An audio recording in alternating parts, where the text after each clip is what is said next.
Hi, this is Marlene with Miami Ghost Chronicles, and I want to welcome you to another episode of Stories of the Supernatural. Wherever you find us, whether it's a video or podcast on your favorite platform, please like and subscribe to us so that you can get notification of when a new show is released. You can also find us on major social media platforms. If you go to miamighostchronicles.com, you can find links to the videos or MP3 files, which you can download and enjoy without commercial interruptions. If you're into classic horror, ghost, and adventure stories, I narrate Nightshade Diary, and you can find links at nightshadediary.com. If scary stories are your bag, and listening to encounters with cryptids, ghosts, dogman, and other weird creatures sends a shiver up your spine, then go to supernaturalstorytime.com for links to our weekly podcasts. Noteworthy news about the paranormal world, true crime, conspiracy stories, and anything that is just plain weird can be found at eerie.news or visit the Stranger Than Fiction Stories tab at miamighostchronicles.com. Please subscribe to my newsletter on Substack. Just go to mppellicer.com for a link. I want to thank you for being part of my audience, and I think you are all one. Hi, everybody. How's everybody doing? Good, I hope. I'm doing good. Kind of crazy. If you hear weird noises, by the way, I've got my dogs in here with me. I didn't put them on the porch, and I had one chew bone, and I've got 8 dogs. So it was a mistake. After I did, I was like, "What did I do?" But usually it becomes like, keep away, and everybody wants the one bone, and so if you hear weird noises or thumping or stuff like that, they're all right here waiting. Of course, like children, to make noise at the most inappropriate time. And outside of that, let's see. Everything is hot weather, like everything else. Let's see. No, everything is good. Sometimes, you know what? There's a lot to be said for everything is normal as usual. Sometimes excitement. What was it that Louis L'Amour said? Adventure is the romantic word for trouble. But anyway, let's get on to the good part. The good part has to. Oh, and by the way, before I forget, I am going to release my other book this year. So make sure to sign up for my newsletter on Substack. Because again, besides the articles and all the announcements and the giveaways, I am going to announce when I release the book, and I'm going to do a giveaway on Amazon on that. So please make sure, if you haven't done so already, and everything is free on my Substack newsletter. See, shh, be quiet, you guys. So don't forget. Now let's get on to the good part. The good part has to do with who the guest is. This gentleman's been on Stories of the Supernatural before. His name is Christian MacLeod, and he is the director and lead investigator of ACAPS, which stands for American Cryptid and Paranormal Society. He has over 25 years of experience investigating cryptid and paranormal activities, and ACAPS is based on the principles of rational science with the use of the scientific method approach as the basis to every research endeavor. Okay, shh, hey, no more sound effects. He's knowledgeable about the fields of the occult, UFOs, forbidden archaeology, the Freemasons, the Knights Templar, secret societies, and many other governmental cover-up allegations and conspiracy theories. He's been on Coast to Coast with George Norrie, Joshua P. Warren, speaking of strange podcasts, Vic Cundiff's Dogman Encounters Radio, and Bigfoot Eyewitness Radio, and many other media outlets. Bubba. No, yes. And he's also one of a very popular and award-winning posts. He is the host of the popular and award-winning podcast, the American Cryptid and Paranormal Society podcast, Fringe Investigations. There we go. Help me welcome him. How are you doing today, Christian? I'm just excited to be here again, Marlene. I always love doing your shows because you're just a class act, and it's just Thank you. nice to hear. I love your voice. You got that Thank you. raspy, hello, darling, kind of voice. Yes. And believe it or not, it's like, no, I've never smoked. I never smoke. I don't drink. You know Just how yelled you a get. lot. Yeah. Oh, yeah. Well, it's funny because I'm glad I mentioned it, because this is over that one. It's like after I did it, I was like, oh, and everybody, they're like children. They squabble over things. But anyway, that we were talking about this already before we started recording. And, we were saying that now that, things are opening up and everything, a lot of paranormal and cryptid investigations are everything's warming up, and shows and everything. And What have you been up to, Christian, as far as any investigations or anything that you've got planned? Well, we thank you for asking. And again, Marlene, thanks for remembering me and having me back on the show. It's Oh my it's God. honestly, I love doing your show. You're just a class act, Thank and you.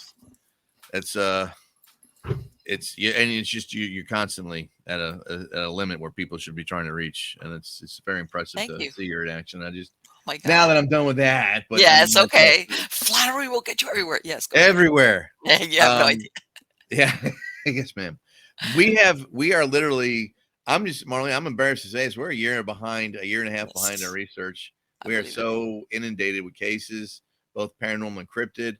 I've got more cryptid cases now than just sightings. In fact, I got another two today off the Really. hotline. Yeah, it's 1-800-329-4851.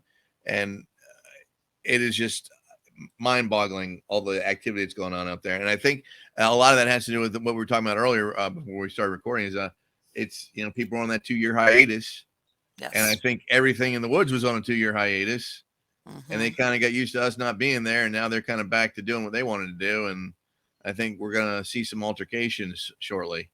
I think we're Right. probably gonna have more and more reports, and I think it's going to be harder and harder to repudiate a lot of them. Oh, And that also goes with the paranormal reports. We've gotten tons inundated. yes. I work for Joshua P. Warren. I do the haunted Asheville tours on the weekend and on Tuesday nights and Friday and Saturdays. And the amount of stories we get from just the guests now, everyone, Okay. it's everyone. It used to be maybe one person at 10, 1% at 20, but now it's everywhere. I mean, it's just like the veil between the paranormal world and our world is just Right. so thin now. And I think that Right. has a lot to do with not only the energy out there, but it has to do with the fact that I think everyone's in a. I can say this for me. I think everyone I know is in a weird place. Well, sometimes I think of that because I've heard exactly what you're describing. And I'm thinking one of two things. Is it higher stress levels that everybody's getting all over, but or was it that people being stuck at home or not being able to go where they normally would, let's say out, even if let's say you weren't working from home, but still it was Mhm. for these that just people are paying more attention to things. You see what I'm saying? I Because I just probably it because honestly, I think that's actually a really good point, Marlene. Because I think people are paying more attention yeah, because they're in that you're in your house or you're in 1,200 square feet of a space for a year. You're going to start paying attention. I think look at all the home renovations that went on. So I mean, oh my, I mean, obviously they're paying attention to things. So I think that probably is something that's yes, new learned yes, behavior. So yeah. they're going outside more and they're paying more attention. But you know We what? yeah, Yeah, yeah, yeah, yeah. and as a matter of fact, I have my boss sent me. Now this is my boss, and I'm in real life. I'm a school teacher. I teach middle school, and so people say, "Aren't you scared of ghosts and demons?" I said, "Oh God, no! At any given time, I've got 48 12-year-old girls mad at me because I'm making them do something over or write something. So I don't fear that kind of thing. So It's like, it's yeah, just, if that doesn't scare you, nothing will, right? I joke on my tours and say Satan could appear right in front of me, and I'd be looking at him, asking him to light my cigar, and he'd be like, "Oh, middle school teacher, right?" Be like, "Yeah." Yeah, I know. Be like, It's like "Sorry, that. That's sorry, it. man. Thanks. You're doing the Lord's work. God bless." And then boom, he's Nothing gone. phases you at this Yeah, point in nothing. that. It doesn't. And I work with some very incredible people, but my boss, I don't have permission to use her name, but she's one of these ladies that's just plain cool. Hmm. She's kind of a pain, but I love her. It's one of those things. And she actually sent me pictures of Really, some of the best tracks I've seen in about 2 years. And she really. goes, "Is this anything?" And I'm like, "Good And God." where is this? Did she go somewhere? Or Oh was it? yeah, she went hiking with her family. I mean, she's got a real tight family unit, and they always do stuff. I mean, Uh she's like huh. if you wanted like the super mom, this is the mother you want. Okay. Like she's like that one. Like her kid can call her in the middle of the day. I want French fries. Be one of these, and she's like, "You don't need French fries." 5 minutes later, she's driving to go get fries. I know. It's just one of I those know. things. I know what that's She's like. Yeah. but she's like the most overprotective, super loving. Like, I mean, Yeah. She's a good mom. she's a best mom you could have. I mean, it's kind of mom everyone should have, and there'd be no problems in the world. But she's like sending me these pictures. And I'm like, "Where'd you get this?" And I don't know. And then she goes, "We're just on a hike." And her husband's got like a size 14 shoe, and he's putting it next to Right. this thing, and his foot's just dwarfed. And it's a legit. You can see the Minotaur, you can see the the break I and was gonna everything. say it's a barefoot Yeah. print. Oh yeah, it's a barefoot print. And you can see it's like boom. There's the Right. metatarsal break and everything, and I'm like, no, that's a legit print. I don't care what anyone says, that is legit. Plus, it's it's like an inch and a half in the mud, and where his is barely Mm-hmm. even. It's like one of those perfect things. And I mean, I just got that randomly from my boss while she's hiking with her family on the weekend. I mean, but that's what's been going on. Yeah. It's just that kind of stuff all over the place. Right. And it's Yeah. like, and again, I'm gonna that also people are looking more. How can I say, Mhm. because there's been more discussion about cryptids and dogmen and Bigfoot, whereas before people just they wouldn't have noticed it. It wouldn't have like come up on their radar. Now she's looking Right. down and she's seeing, hey, wait a minute, that looks like a Exactly. footprint. Look, what Not what? like that. And, let's compare. I mean, plus she's got to deal with me all the time. I mean, like when you walk into my room, first thing you see is like I've got this huge square and compasses from the Freemasons, like in my Uh-huh. room.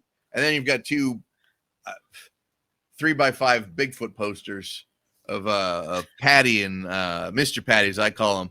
They From must, yeah, that's right, because everybody forgets that that was a yeah. female. And well, I call as most things, the female, I call the female the boss. So it's either Patty or the boss. And yeah, you got, and then when they did the other one from that, remember when they digitized Patty and showed you what you look like? I've got those. Yes. I think they're 2.5 by 3. I mean, they're huge, and they're first thing you see when you walk in a room. And then there's like fly fishing stuff, and then like my kids are enamored with Vegas, so they decided they were going to place like where they were going to put slot machines one day when they do their own play. It's just but it's a very interesting room. And then I'm this is going to Let sound me tell you something. That ridiculous, sounds like such a cool but classroom. I do sock puppet theater for historical Let me events. tell you. And we got the socks, and the kids make their socks and their puppets, and they have to be an historical event, and they've got to recite it as the puppet. I And I've love got it. a couple of girls. I call them the Reds. My Reds, these two redhead girls I've got. They're brilliant. They're hilarious. But they decided to do the point of view from Paul Revere's horse. Wow, see, I love that. I So think they've that got the horse sock so puppet that they made. And they're talking about how heavy Paul Revere is and how he fell asleep. Paul's put on weight or something. And he's talking about how fatty, but it's brilliant. It's hilarious. I And then I've love got that. one of my guys. He's brilliant. This kid's brilliant. I'm probably going to work for him one day. But he decided to do King George's speech. So he's got this royal Wow. sock puppet, this regal sock puppet. And it's just funny because you put all that in there, but still the most imposing things on the whole room are you're doing all this stuff behind like these two huge Bigfoot posters. And I've got like, the Let UFO me tell believe you. and all that You stuff. sound like So that kind of teacher that people, when they grow up, they remember that one teacher, that you have a couple of teachers yeah. that you remember because, man, they were great. And I really learned. And believe it or not, what you're describing, you do learn as a kid, whatever it is, Oh, whatever the subject, my kids whatever. all know their Bill of Rights. They know their 10 Amendments. They know the 10 Amendments, the Bill of Rights, the Yeah. preamble. They don't walk out of there without knowing. And I'm a firm Yeah. believer in that. And it kind of bugs me that we don't really teach that.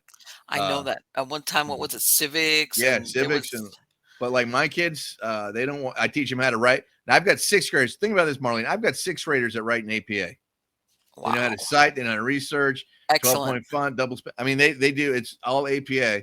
And I Let teach me them tell you that from something. day one. And that's anything you turn into Mr. Max got to be APA. And Isn't that they great? recite. Huh? Yeah, okay. That Yeah. I used to have a friend of a friend of a friend, but one of those things. And she had been doing journalism, and then she stopped. She went to teaching, and she started working at, there was a community college. She goes, I'm going to go into teach there. And I remember one time we were having dinner, and I asked her, well, what do you teach? And she goes, well, I when people come in and they graduate from high school, you got a test to Yeah. go into. This is community college, by the way, okay? Right. Mhm. And she says these are the kids that we couldn't even place them at the lowest level. And she was explaining to me how they didn't know how to write a paragraph. It was like They don't. it was like she goes, Marlene, I'm not setting the bar high. I'm not being like overly, she goes, these kids, there's no grammar, there's no punctuation, there's like nothing. She couldn't believe it. They don't even write in cursive anymore, Marlene. That's I been know gone that. for about a I decade. don't understand that. I don't understand it, because I remember in second grade Yep. they started teaching us how to On write the in 3-line cursive. paper. Remember the On 3-line the three line, paper? and then after that, you had to do everything in cursive. You Yeah. could not do anything I in mean, in regular print. and it makes me laugh because like I've got my kids be the first to tell you I have sloppy handwriting, Hmm. but it's much nicer when I write cursive. The problem is Sure. I got two kids in my class that can read it. There you go. So, and it's like, they want everything digital. They want this. I don't like digital everything. I want to show a book. I bring in Yes. my own art. I bring in artifacts from the Revolutionary War, Civil War, things we found, along with, an American Cryptid and Paranormal Society. Believe it or not, a lot of things one of our logo is, rediscovering lost legends.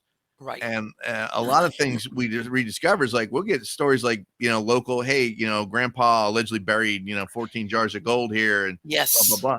Every once in a while we find stuff, Wow. so I bring that in and we give it to the owner, of course, and they'll usually give us one or two. And it's really, it's just, it's a momentum. But it's Right. something I show the kids, let's say, because to me, that's living history, Of course. so I like, and as being a history teacher, I like showing them the history. And, and Exactly. I've got a real nerd kind of side to me too, because I'm a huge collector of USS Constitution stuff. Okay. Like I found out my great grandfather in 27 helped do the overhaul when they brought her back. So ever since Wow. I've always been, so I've got a whole wall in my house is all dedicated Constitution stuff. And Isn't I've got that another one great? that's all Revolutionary War stuff. And then I've got of Yes. course the Cryptid Bigfoot wall that's kind of Yeah. 3 walls, but And you know what? What's really interesting though, and what was it? You know how they say to the victor goes the spoils? I right. say to the victor goes the right to write history how you want it. Oh yeah. History. You I know? always tell people history's ugly. Yeah. History is ugly, but you know what, Marlene? You can't rewrite Mhm. it. No, well, Until we all get time machines, go back. I would You rather can't have the rewrite it. truth and have it like and Yeah. that what you just said, the Revolutionary War, don't get me wrong, I agree, but people don't realize there was a lot of farmers that didn't want to get involved in the war or give There money or was give food thousands. to the Yeah, soldiers. there was thousands and thousands of them. There's people that didn't They want just anything to do with it. wanted to be like, let me farm. You want money? What do you mean? You want to what for the Yeah. who? Well, Yeah, we need exactly. uniforms. Yeah, but I'm not going to give you money. Yeah, exactly. People don't realize that. That's what they had to deal with. I mean, remember, there's Yes. no taxing. There was no tax. Yeah. There was nothing. They Yeah. had to. I mean, these guys were funding all this stuff pretty much on their own. Exactly. Hancock Like, wrote a yeah, I big. want you to Yeah. fight. Go and fight. But what do you mean you need money for what? To feed the rations for the soldiers? Whoa, wait a minute. People don't realize that people didn't like, what was happening with England and all that other stuff. But at the same time, they didn't want to give anything, It was a very difficult decision. And remember, South Carolina, if it was an all unanimous, they weren't going to vote for it. I mean, South Carolina, if South Carolina had abstained from voting, it wouldn't have been unanimous. Georgia was pretty Right. much out because they were dealing with the British anyway. But keep this in mind. If you look at the original Declaration of Independence, Jefferson outlawed slavery right then and there. And a lot Yes. of people, you got to hand it back then. Can you imagine how things would have been different if South Carolina had ratified that and they just refused to? That was the one, they were the Right. one holdout. So, it's just, I say, explain that to the students. I'm like, there's just one thing would have happened. Look at that. It's Right. like that It's little some butterfly. things, It's a butterfly effect. some One things that thing. at the Right. turn of events on the one thing, Right. I call them fixed points in hinges. history. And that's just something I call them. I call them fixed points in history. And what I say to my students is the reason why I call it this is because if this had changed, then there would have been so many ripple effects. History would not be the same. So I can't even imagine what history would be like. So it's a fixed point in history. It cannot be changed. Right. No matter what we want to do, you can't change it because the ripple effects would be disastrous. We don't know. Right. So that's what I would call be it. that, I'm sure you've seen some of these sci-fi fantasy novels with alternate historical, like you said, this one event doesn't happen and then what's the future comes out. But yeah, but again, when you when you look into some of the things that happen historically, like you said, it's not pretty, or people are people, people sometimes, even though they're important, sometimes we glamorize them, but they were human beings with their foibles and their own family stuff. And no one's got a clean, no one's perfect. no. I mean, everyone's got dirt in their But you have laundry. to say that it's like, how can I say it? But despite it, how can I say they were products of their times, but they still accomplished stuff. But that's what, but honestly, Marlene, that's 100% what they were. They were products of their environment and their times. Yeah. And people, you can't judge someone 250 years ago for the way their life, because it was a whole different ball game back then. Sure. Right or wrong, it was different. Our morals are a lot different than theirs were. They might come. Can you imagine what they'd say if they saw what we were doing today? Ooh. Or if they saw how the Declaration of Independence and the Bill of Rights are being treated, or let me tell you, if they looked at the political system right now, they'd be like, "What?" All the things they fought and died for, they'd be like, "Are you kidding me? This is what." Let me tell you something. You don't even have to go that far back. Yeah. You have to go back as maybe 40, 50, 60 years. Well, what's funny is the older I get, and I can't believe I'm saying that. Yeah. But the older I get, the more I appreciate like the World War II generation. Because those guys were just, like Harry Truman. I mean, that's the last politician I can ever remember saying, "Hey, the buck stops with me. I'm it. Boom, the end." Right, You exactly. know, because no one does that anymore. No one's like honest anymore about Yeah, anything. everybody's like real, They're all like looking for scapegoats. scapegoats, or how can I say this? I'll say I'm gonna do something and Yeah, I kind of do it, but it ends up being nothing. How can I say, what am I looking for? That the empty moment that it promise. Yeah. on the media, sounds good, but Oh then, yeah. okay, okay, that sounds great. Did you get that picture? Did you capture that clip? Okay, we're good. Okay. All right. And Then yeah, everybody's worried, but nothing comes of it. it's a lie. Yeah. No decisiveness. And I think that a lot of, personally, I'm going to segue out of the paranormal and we'll come back into it. I think that a lot of people sometimes are hungering for it. People that are older, how's that? you Well, know, yeah, Not but that when you were you're born older, after the 2000. I am not what I would call old, No, I know, neither am I, but but still. my students refer to me as the old man. Some of them say other things.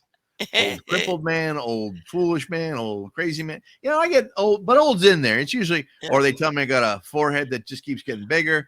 Stuff like that. I love them to death, but the kids, they don't lie. They tell the truth. sure. It may be hurtful, but they're still telling it. And Yeah, yeah, but yeah, the one thing I realize is how important it is to have a country that you can count on. And I've been all over the world. I know you have too. And when yeah. people see how things go in different countries, I listen. It's part of our system to criticize the system. That's the way it's designed, and God bless Sure, it. of That's the way it's course. supposed to be. I might have a different opinion than you, and you have a different opinion than me, but that does not mean you and I can't be friends. Absolutely. Somewhere And along the before yeah, it would be like that, but I'll tell you what, how's this? And the other day, well, it was a couple of weeks ago, and I said, "Man, this illustration really points out, now and I've seen it, and I've seen people go shopping in their pajamas, for the love of Mike. I dude. remember seeing that. Marlene, I had kids coming to school in their pajamas. I'm And I with you. look at that and I'm like, that's a pajama. Is that a Yeah, pajama? And then they somewhere, what was it? Somebody did a meme and it showed this it was an advertisement. I want to say there was and I don't know if they had them where you were in Florida at that time, Grand Union. It was a supermarket. I remember And those. Yeah, and it was like this predated. This was I think the only other thing was the Winn-Dixies, but this was, and I want to say the cartoon. No, not the cartoon. It was like an illustration advertisement from either late 50s, early 60s, and it shows the parents with the kids going about into shopping there. And here, mom is dressed in a dress. The kids are dressed like shoes, clothes. The dad, same thing. He's even, like in other words, you would never ever everyone used to dress better. think of going just to do I get the point is grocery shopping. Okay, you were dressed. You were dressed. I remember getting on my first flight to Chicago to go visit my uncle. Uh huh. And this is back when you could still smoke on planes, but Yes. everyone was wearing suits, everyone was wearing Yes. dresses. I Yeah. mean, I remember everyone gets, and it was like people just dressed up for everything, Yeah. Yeah. and now it's good Right. luck. And it's like Good luck. you're going with fuzzy pajamas and what you call it, in slippers Yeah, slip. I to don't get that. I don't. and I I'm just looking at that and I'm like, to me that's and just not. I don't get that. I don't either. I don't. And you know what? Again, people, and I try to, like you said, I'm not old, and you know how you do introspection, like, oh yeah, am I definitely. criticizing this? I don't get it, and I'm like, no, BS. I would never have done this, And No, there's times, when you pull on a pair of jeans but still, it's like, man, I'm not gonna about to look like I call it I the just Archie like got Bunker out of syndrome. bed Yeah, and rolled out and just like, yeah. hey, I guess I need to go pick up some milk, and I'll just take, I'll no, just go on my jammies. Yeah, my jammies, my hoodie, well, a my hoodie if you're lucky. hoodies. Yeah. God, I don't get me started. It's like stuff like that. And I'm saying, because of what you were saying, as far Yeah. as, older generations, if they were around to see now, they'd be like, oh my God. I mean, it used to. Yeah, But things change, and it does. how Things can change, and that's the way it's meant to be. Things are meant to evolve, change. right, But what we exactly. used to think was hip in the '80s is coming back, which blows me away. Well, I You think a know, lot of it's nostalgia. I think a lot of it has to do with, fedoras are coming back. Thank God. yeah. I've always been where I've. It's maybe it's the Indiana Jones effect. I call that the Indiana Jones effect. I was doing Yes. that. You know what's funny, Marlene, and I'm going to segue, but I just got done doing the Marion North Carolina Bigfoot event, and I Okay. was the opening speaker, and I opened up, and I was opening, and Ron Moorhead was the closer, and Okay. I was sitting there, and there's the audience. I mean, it was packed. It was such a nice. I will say this: the guy that runs the place, John Bruner, the guy who started the Bigfoot Festival, guy's a genius, but nicest guy in the world. But he's got us all in this auditorium at the local community college or the local VOTEC, and the place was packed. I think there was 32 standing room only, and we're sitting there. And the first thing I noticed, I'm looking. You can pick the Bigfoot guys that we're all wearing a vest for some reason. We all got some Okay. kind of fedora on, and we're all like, there's just this look, and I'm thinking to myself, I even mentioned, I'm like, now I don't know, because Ron Moorhead predates Indiana Jones. You know, he's Yeah. the Sierra Sounds, that was in the late early 70s, I think. Yes. And Hmm. so I don't know if we got this culmination. It's just, I don't know if he started it. So I'm even asking him, like, Ron, did you start this look? Because I mean, it's like it's one of these And did things. Steven Because when you look Spielberg around, see a picture of yeah. you and said, "Hey, that's the look I want"? Well, it's funny because and here's, I'm embarrassed to say this, but I'm not embarrassed to say it's one of those things. He's showing my age. I still have an Indiana Jones poster in my Yes. room, like, but it's in the frame and everything. I mean, that was always. I mean, Yeah. it's Indy. I mean, it's Indy. You can't disrespect Indy. No, let me tell you something. That was I can remember when that movie came out, and it Yeah, was like, what a great movie! It was like from beginning to end. It was such a yeah. fantastic movie. Jump You started know. the cinema back. Jump started the adventure. Yes. Yes. I mean, it was like, and as a matter of fact, they just released his fifth movie, which is, Yeah, I heard it's not that great, but I know, and it was like, you know what? And I'm going to say I'm this still real gonna see it. interesting. Oh yeah, I am too. I am too. That they were talking about, that they They what woke they him. de-age him, Yeah, like make him younger yeah. to do some of the parts. And I was reading that eventually with these computer graphics, actors will not be necessary. You Well, know, it's funny. It says, doesn't Shaq own like a company that does the image licensing or something like that? I'm not sure. I'm not Well, sure anyway, about that. I saw something where they said you could have a movie, you could do a Star Wars with John Wayne in it right now. Right, exactly. That's what I'm saying. That the computer graphics are so Yeah, realistic, so good as far as that you would say, okay, this is like you said, this is John Wayne, yeah. out in Tatooine or something, I mean, whatever. how awesome would it have the Duke being a Jedi? Come on, Right, exactly. how cool. There you go, Pilgrim. Exactly, exactly. And I was thinking and I saw this a while back, a couple of years back, Yeah. that when they were doing those, oh my God, what do you call them? There's a name for it. And I was thinking, you know what? If I was an actor, I'd be thinking, man, I'm gonna be without a job pretty soon Well, because yeah, but that's where everything, it's technology. Bro, I just saw this Mhm. article, this first automated, fully non-human functioning McDonald's. that, Have you seen that? no, I haven't. I have not seen that. Yeah, Well, I don't know if it's in the USA. I don't know if it's another country. I just saw this clip and it just showed it's all robots. okay, The food comes out like faster. I mean, it's like they do somehow they get it done like the best way, and right. there's not a human in the building. There's no one. You know what? But see, the other day I read an article that the one of these associations, restaurant associations, that basically they just look at trends and what people Mhm. like overall, different, not any type of food, just restaurants. And they were saying that a bunch of restaurants had instituted ordering with QR codes, that people do not like it. I don't like it. People I do don't like not going. like I it. don't do self checkout. I Yeah. won't do it. If I'm They were paying like, the same money, someone else is going to ring me out. right. Sorry, They were this I'm not thing even saving at money for that. restaurants and Yeah. stuff like that. They were, and I went to a restaurant the other day where instead of the menu, what they gave me was a tablet. All right. And basically exactly like a tablet, you scroll Yeah. or go back, left or right, and then you pick and basically, and you chose it. You didn't order from it, but it basically was an interactive menu where you looked Mhm. at what you wanted and then the waitress came and took your order. And part of me was like, this is not bad because if you don't have to reproduce a new menu if you change something Right. or if you have a It's special of the day. That part is like, I'm okay with that. No, that But makes yeah, sense. but the QR code thing, they were saying that people are not like, nah, not having it. Well, a lot of So people, that are older still don't, there's a lot yeah, of people that still don't know how to use a cell phone properly, or I know that. whatever. I know that. So that's the problem you have there. I mean, you Yeah, can't just throw, it's like if I go to Starbucks, I still like to talk to someone about, hey, I want it done this way. sure. That's not all the time. That Yeah, the option is going to be on the people screen. don't. Yeah, We've had automated answering systems for what, yeah, 20 years already. Tell me if there's nothing so frustrating if you're trying to get to a department or ask somebody for hmm, something and it takes you through every no, hit exactly. 2, then hit 5. By the time you get to a live person, if you get to, you're just like, all right, like you're like, I'm really upset just because you made Well, me go through all these it's steps. like booking. It's like booking airlines. And, Yeah, I'm coming down to visit my family, and it's all online, which is fine yeah, until some happens or it doesn't give you the yes, discount you're supposed to get, and then blah blah yeah, blah.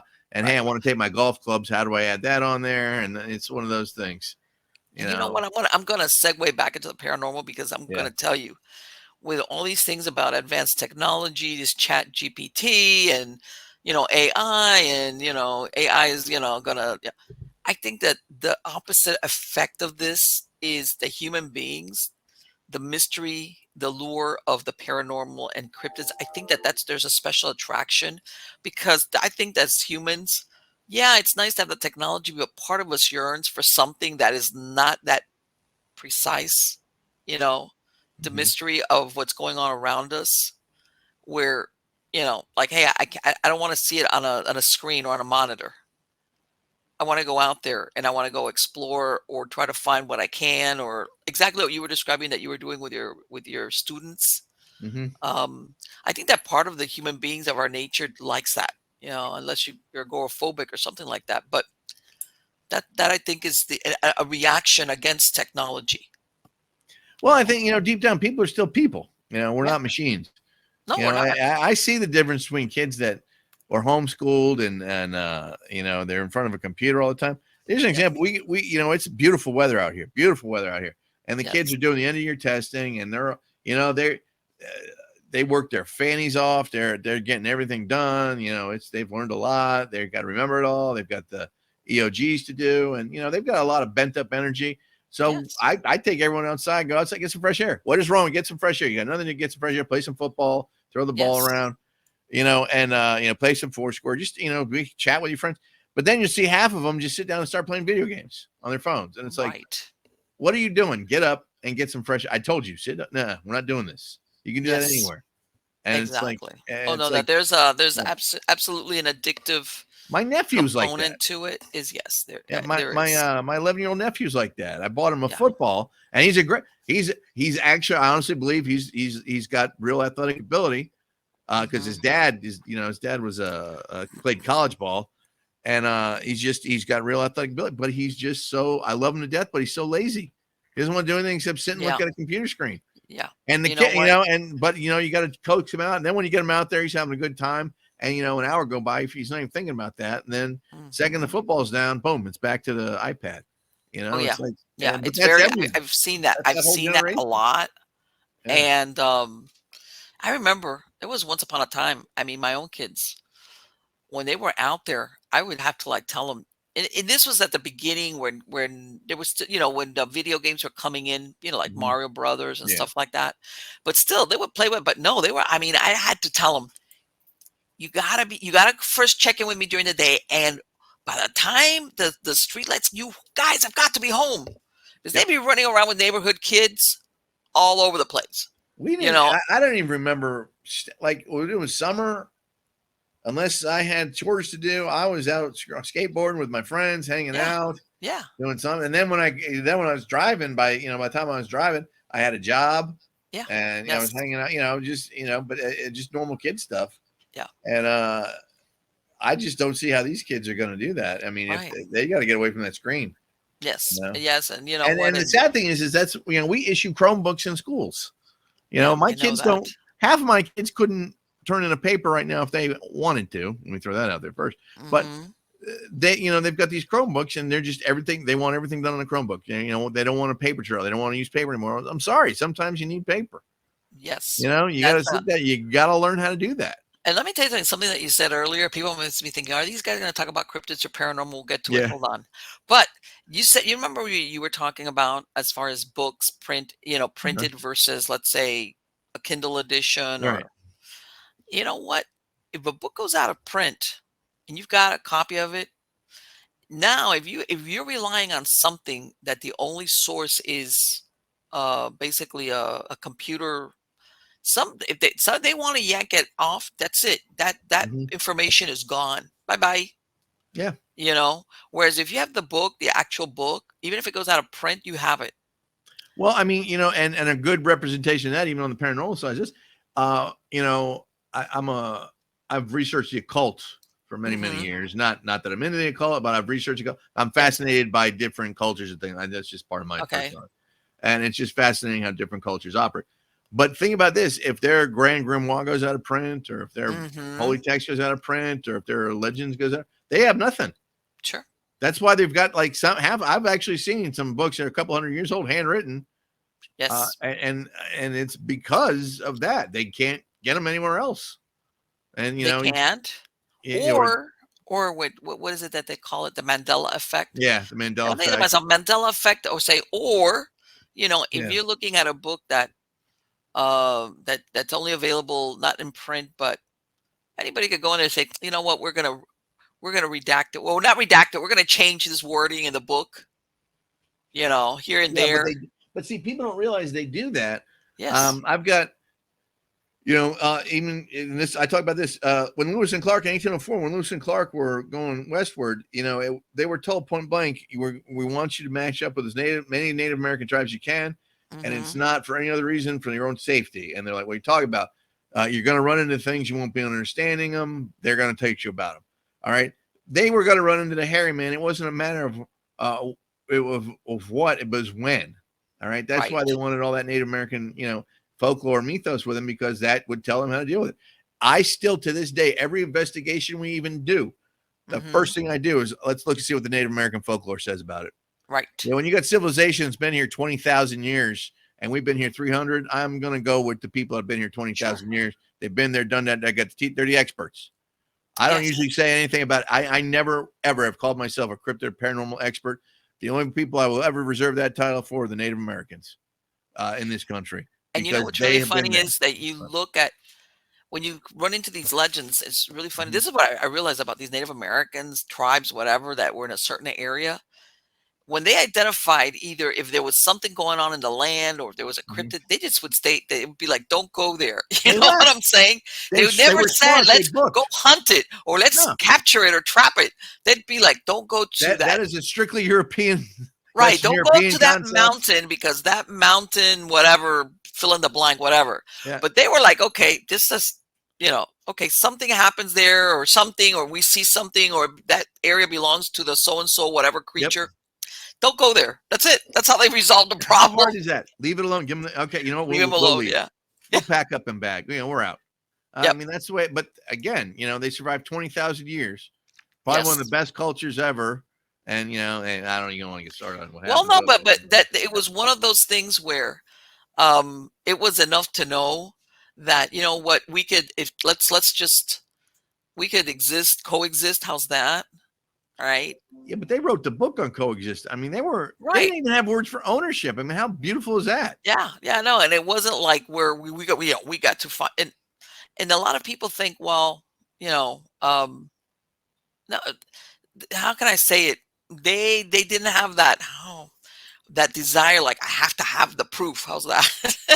No, you know. because if they're but see, they respected their elders. They had that whole Hmm. hierarchy, and if the elder said this is a bad thing, Yeah. okay, I'm not going to question it because he says a bad thing. That's good enough for me, you know, Right. and that's Yeah. it. If mom or dad said don't go out there, it's dangerous. Okay, I ain't going out Yes. there. It's dangerous. No, so I Right.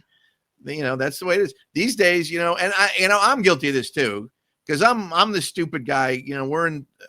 I remember video or we were recording a TV show for the Discovery Channel Uh-huh. or the Travel Channel. I'm sorry, and it was me and the host of the show, and the version that came here I wasn't in. The version that went out in England I was in, Okay. And what had happened was, apparently, from what I understand, I could be wrong here, but from what I was told, we actually got too much stuff on tape and they didn't want to release it to the audience here. Really? We had infrasound, we had all kinds of stuff. My point is, there was so much stuff here, but if you look back and you start to research what the Native Americans said would happen first when you have an encounter with something, it was literally Yes. textbook. It was boom, boom, boom, boom. Right. And it's, you know, and to me that's like, let me ask you, I mean, I know that a lot of these tribes, depending, of course, what part of the country they were in, did they did you ever hear about any stories where they had encounters that were, how can I tell you, that were negative? How's that? Yes. I mean, And right. the Cherokee, they called the aggressive Bigfoot or the Hmm. Janoskwas the Nunya Inouye. And that Okay. was that was basically the mythos for what would become later on the boogeyman, or the booger man. And Okay. that's where they all came from. And that's all, like, even if you're in the true South, like, like I said, I'm in North Cac, that's what I like to Right. call it. If you talk to someone who's been here a while, they refer to like the outdoor lights as booger lights. That's how Okay. saturated that is in the culture here.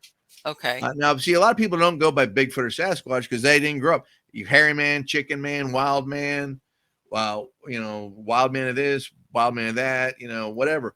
But it's usually followed by that, or lost man, something like that.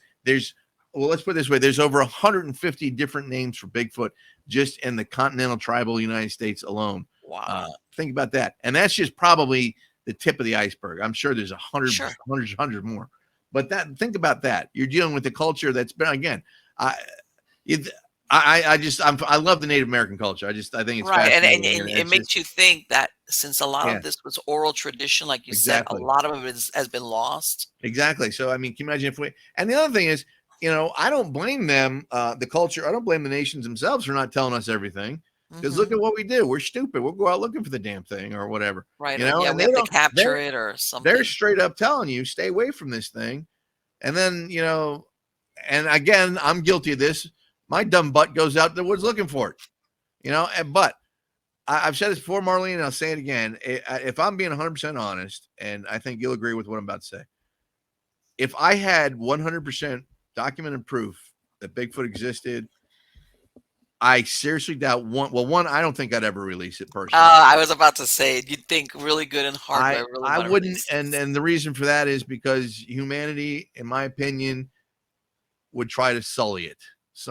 There'd be some hillbilly somewhere trying to mount one head on a He's like, wall. yeah, man, I need that. I Right, need that in my exactly. whatever And my. I'm a no kill guy. I don't care, and you're talking. I'm a Second Amendment guy. I go out packing.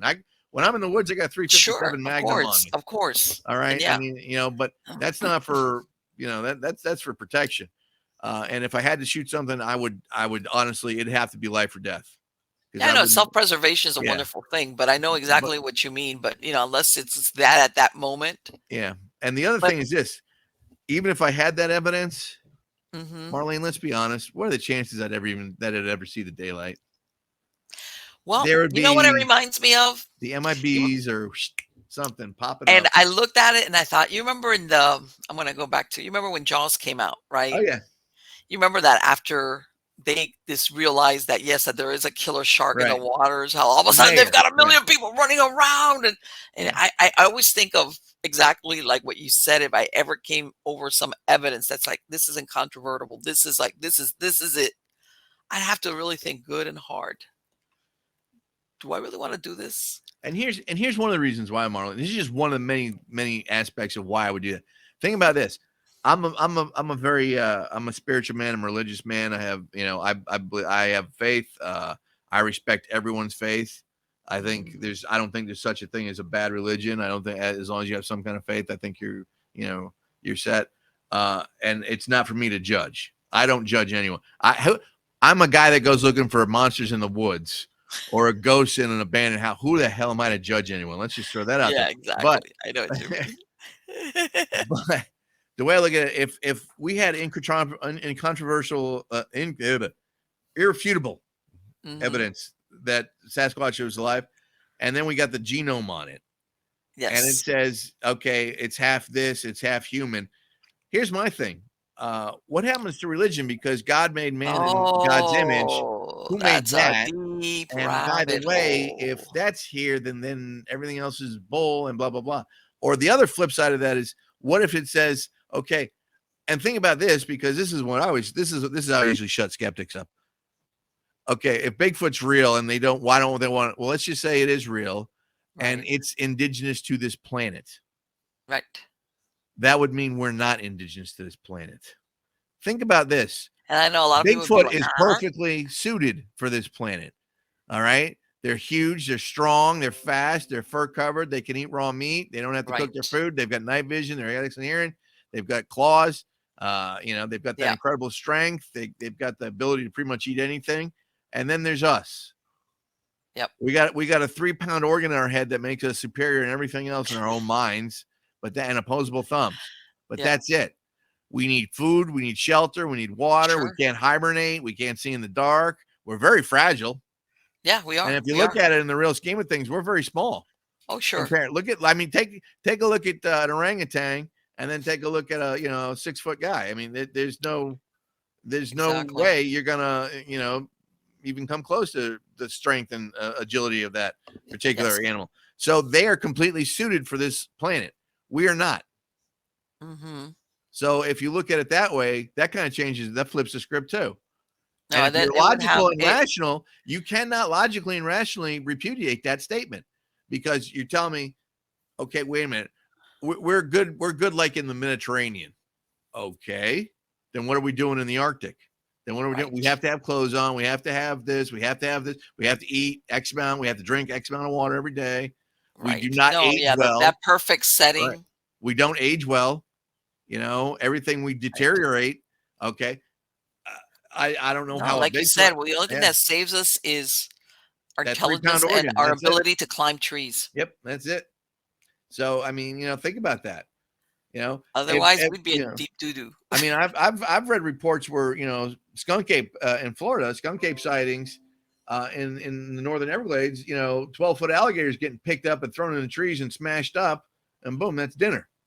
Yeah. They they rip it off, they rip it apart. Yeah. I mean, think Yes. about that. That the strength. I'm not going to be able to pick up a 12-foot alligator, let alone rip it apart. But Sure. that's because I'm not a predator that's designed specifically for this area and this kind of No, that environment. it's gonna find. And this is what I tell everybody: if you go by the proportions that you hear about different Bigfoot, whatever the area, they're huge. The amount of calories that they have to burn, in other words, to Unbelievable. Yeah. eat, in other words, just to maintain themselves. Okay, you're talking.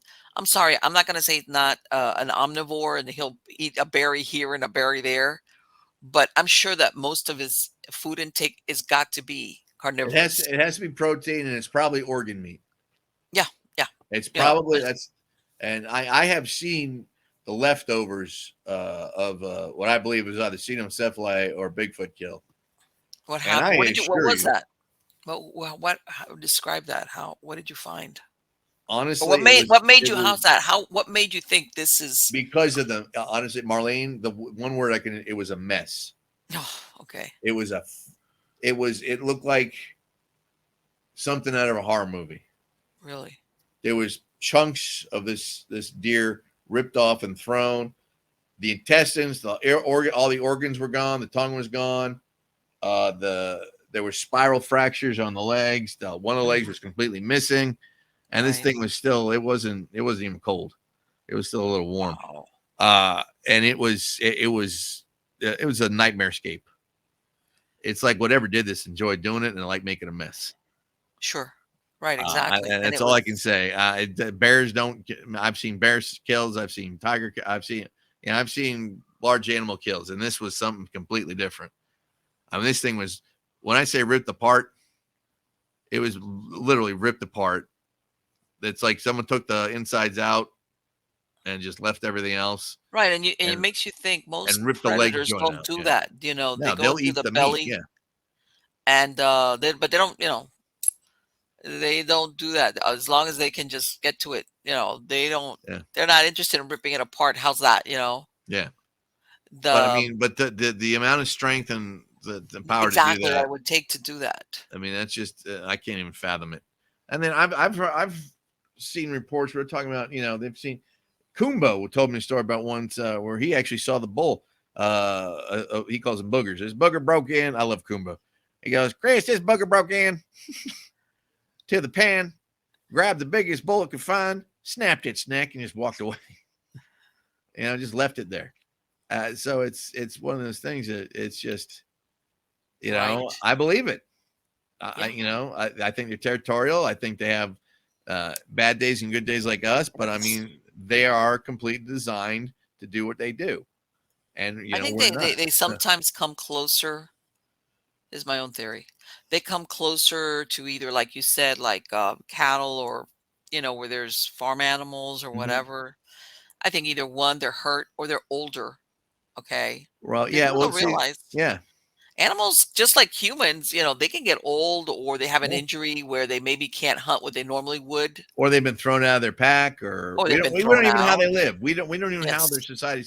They could have been Yes. deposed alpha. He could have been Yes. a nutcase. I mean, I'm a firm believer they have a structure. I Firm think so believer. too. I think so Just too. from what I've witnessed, I've seen, I've witnessed like 3 sets of tracks, big ones in the front, little ones in the middle, real big ones in the back. And Okay. if you think about it, that's exactly how you would walk if you were walking your kids, Sure. because you put them in the middle of mom and dad. Because why? Hmm. First Yeah. of all, something's going to Protection. come up from behind you. You want Big Papa there. And mom, Exactly. and let's face it, a female Sasquatch is no wimp. I mean, Sure. that's, she's going to be able to handle They're business. always gonna, Yeah, just like if you see elephants, how they'll put the exactly. young in the They do the middle. same thing. They crowd the young in the middle, and it's all the old Yes. mothers and And and they'll they just surround take, the right, young, the most right. vulnerable. They Mhm. they do that. They Yes, do and that. I mean, and that's just, now these things probably think a lot like us. sure. I'm convinced their intelligence level is just incredible. I have seen woven blinds. It's just perfect. I mean, it's artistry, and there's nothing else I can even think of that would have done that far out. And by Yes. the way, it was 2-inch logs and saplings, but Hmm. that takes a lot of thought. Right. Exactly. That. You know, And, you also hear like something like what you described about hunters being out in the field and they've lost kills, and hmm they're like, "What happened to the what I just shot or what I just killed?" You hear all these stories from hunters. that happened to a buddy of mine in Mayaca. He was pig hunting in Mayaca, Uh-huh. and he took down a decent. He said at least a couple 100 pounds, at least. And he said he saw where it fell. He turned around. He climbed out of his stand. He went to his side by side, got a drink of water real quick, and then went down there. And all he found was a puddle of blood, and And it was see. just gone. But the other thing, there was no, like, you could see where something fell. You saw the puddle Sure. of blood, and then there was nothing. So what Right. moved it? So I mean, it just, I'm Exactly. with you. I think they love it when we're out there because they don't want to burn calories, because it's like you said, Well, they it's probably need just 20,000 calories a day to live. you hear about it. You hear about sharks that will follow around Yeah. these fishing boats Uh-huh. because they know they're Yeah. gonna get food. Eventually. Yeah. And yeah, they could perfectly hunt, but why if they're gonna be throwing all these slops or Well, yeah, because after they gut the fish, I mean, they're going to yeah, eat whatever.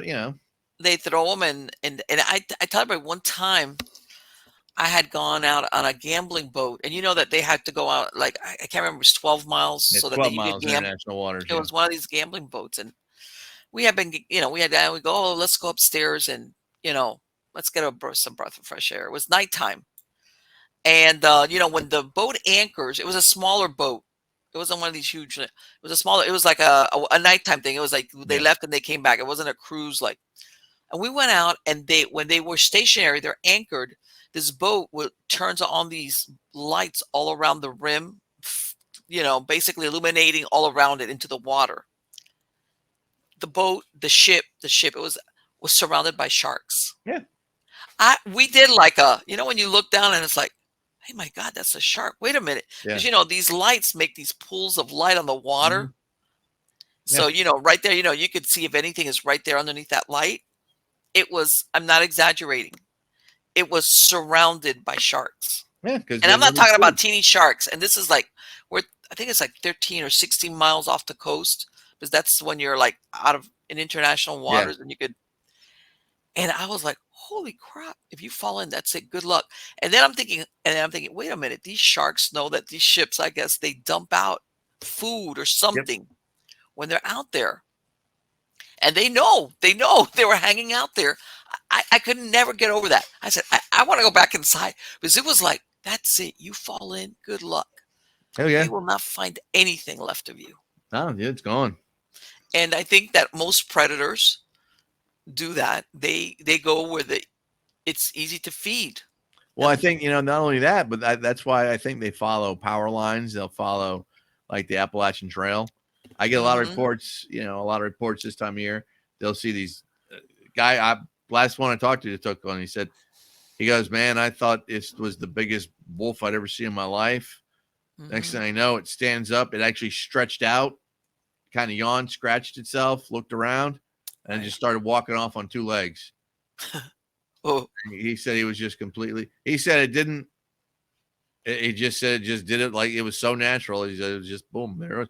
But I think they follow the Appalachian Trail, and I think they migrate, and it's simple. And sure. here's look at if you're just say you're a 10-foot tall, 2,000-pound North American primate covered in hair, and you got to Hmm. maintain 20,000 calories a day just to keep Yes. walking. You don't want to be in Florida in August. No, you're going to Oh, follow it's your gonna food be hot. source, though. Yeah, Yeah. but that bring you right to Oh yeah, Canada. no, the weather Yeah. has to do with it, and You go right to Canada, you got more ample food sources, you got less yes, people, you got more food, and yes, it's cooler weather. And then vice yes, versa, when it gets too cold down there, they come back down. they come back down. They You migrate. know, I'm sure of it. That makes sense. And now let me ask you, what do you think? What's your theory on dogmen? I've seen three dogmen in my life, so Oh, they're in a doubt in my mind. They're real. I saw one on the Parkway, and it was just sitting on a rock or a stump, looking, and I actually thought it was the biggest bear I'd ever seen in my life. Then I kind of stopped and looked at it, and it had this massive shoulder. I mean, it looked like a cartoon, man. It was just huge, and it looked at me dead, just looked at me right in the eyes. It had these yellowish eyes. It looked at me, and then a bumblebee came flying around and said, I started looking at that, and then it was more concerned with the bumblebee than me. I almost drove off the Parkway. I almost well, let went. me ask you that. What point did you realize, man, that's not a bear? What is that? When I came around, I actually saw the front of it, Oh, and it had a okay, huge. I mean, it was a picture like the biggest WWE wrestler you can imagine, okay, like hunched over, covered in hair, with a wolf head, but it didn't have any teeth protruding. It actually was moving its head, kind of like how a puppy looks at stuff, and it's kind of going yeah. doing that. It was kind of doing that, and it could have cared less. I was there. Could have cared less. And I'm in a little 2012 Honda Fit. If it wanted me, that thing could have knocked me down off the road, ripped that door off, and I'm in lunch in 2 seconds. It's That's like how big this thing was. This thing it's was like I'm going to do massive. the Fred Flintstone thing if Yeah, but this thing doesn't go any faster. I actually thought I was losing it. I thought I was going nuts. I actually, and You I'm know like, what? And I've thought of that. I've I kept always staring thought, back at it, how and it many looked at people me. mistake it for something Oh yeah, else because it doesn't add up. because in my mind, your brain wants to put. It's what Yeah. paranoia is. You want to connect the dots, and it was the damn wolf man. I'm like, oh. And then I think I saw the same one in a different place. I think I saw a different one two different times at the same place.